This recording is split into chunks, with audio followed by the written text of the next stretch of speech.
very potholy. Yeah, I'm convinced this rock hard seat that I got, you know, with the no padding, is still probably the comfiest seat, like the best fitting seat I've ever had on a bike. Who would know? So if it had padding, it would be just like better padding. Like, it has padding, it's just the padding's worn out.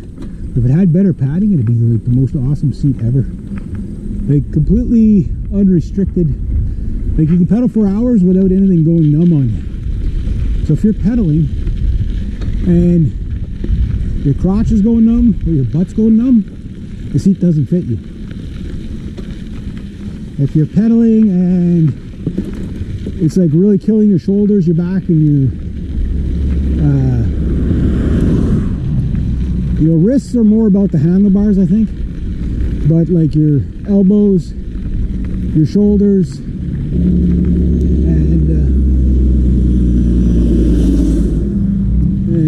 like the back of your neck is about the reach, but it also has a lot to do with the seat.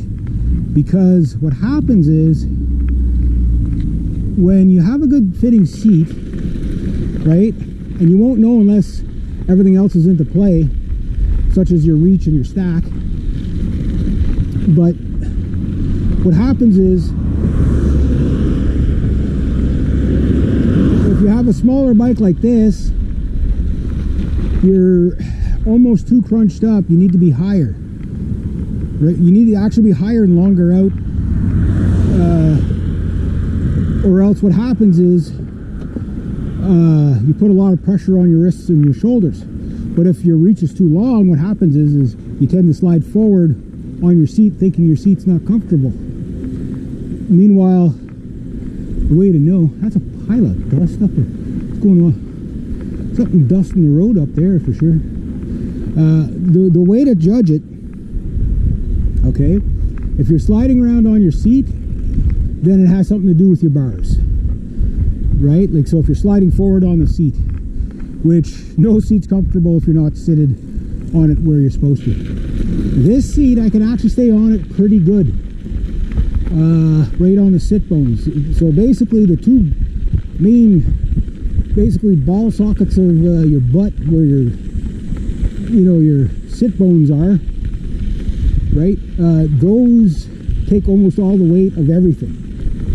And if you can't sit on your seat properly, you cannot adjust anything else properly, right? So if you're sliding around, that means sliding forward, you're going to hurt your knees, you're going to hurt your back, you're going to be numbing out. I can ride this bike for at least 2 hours without my crotch or anything feeling numb. And again, this is not the most comfy bike, considering the seat that's on it. Like I say, the thing is like hard as a freaking rock, right? Because the padding's so old in it. But because it fits so well, it's like sitting in a church pew. You know what I mean? Like that kind of hard on the butt, you know? But it's like, picture the best sitting church pew you've ever sat in. Which is probably not that good, but considering one that would actually fit you, even though everything is as hard as a rock, it's not so bad, right? Well, that's what this seat's like. But the thing is the seat doesn't have pressure unneeded. So whenever I go looking for a better seat, I'm taking this seat with me as a guide. So yeah, and there's no pressure on the berries, so to speak. That's important, because if you have that, you're definitely not going to be very comfortable for very long. Whew, it's getting warm though. A lot of traffic. At least the side of the road's starting to pack down a little bit. It's not as soupy and squirrely as it was the last time, but it's still pretty soft in spots.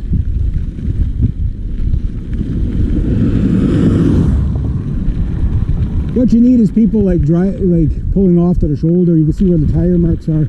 I tend to try to ride in the tire marks, because 3,000-pound vehicle is going to pack it down better, you know.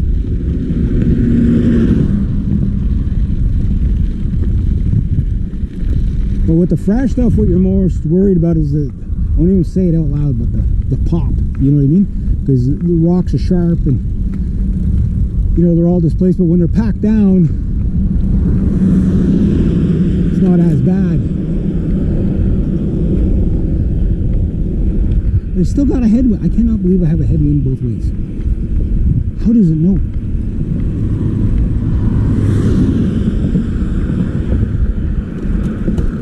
So, this guy to go by.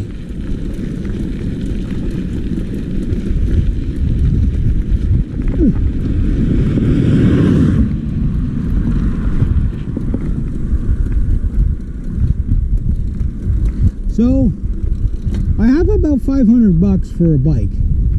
You can get a lot of good used bike for $500 if you hold out, but finding something good that fits you, that can be pretty tricky. That can be pretty tricky. Sometimes you get lucky right away. Like, I know I'm looking for, I know frame sizes don't really mean anything anymore, because one frame size for one company, a 52 to 54 for one company might be like a 53 and a 46, a 56, you know, or whatever. Another company might be like a 50 and a 52, 52, right, or a 48.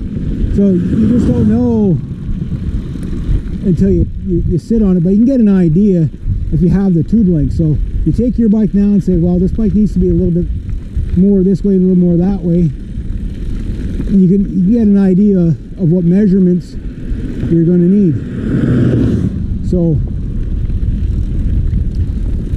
like, I'd like to be a little bit more upright, but I do want drop bars. So, basically my drop bars should be roughly about where my hands are now.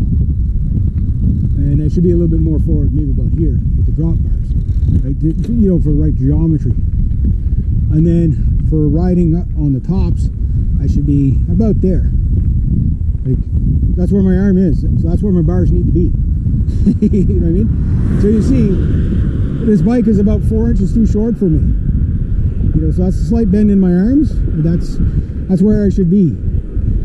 So what happens is it puts unnecessary pushing on your shoulders and stuff like that. But because I can get the seat within my range, at least I got that sorted out. So my legs never come up above, say, 85 degrees, and my shin is never more than 80 degrees than that. So I'm not like cycling like, you know, like a complete dog leg, you know what I mean? Holy headwind. Where did that come from? How in the hell is there a headwind both ways? Like, who does that to me? Murphy.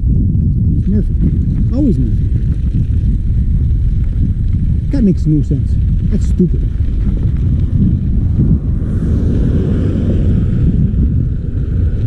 You can't have a headwind both ways. You have to have it one way or the other way. Not both ways. Oh, who's that?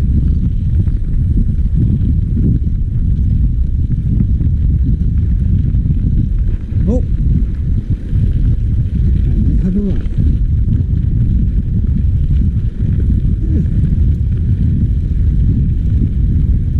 Oh, I know who it is.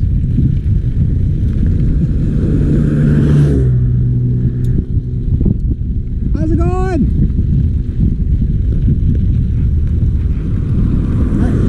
Are you going into Danford? Yeah, sure. It's kind of hot out. There we go. All right, there you go. How are you, Melissa?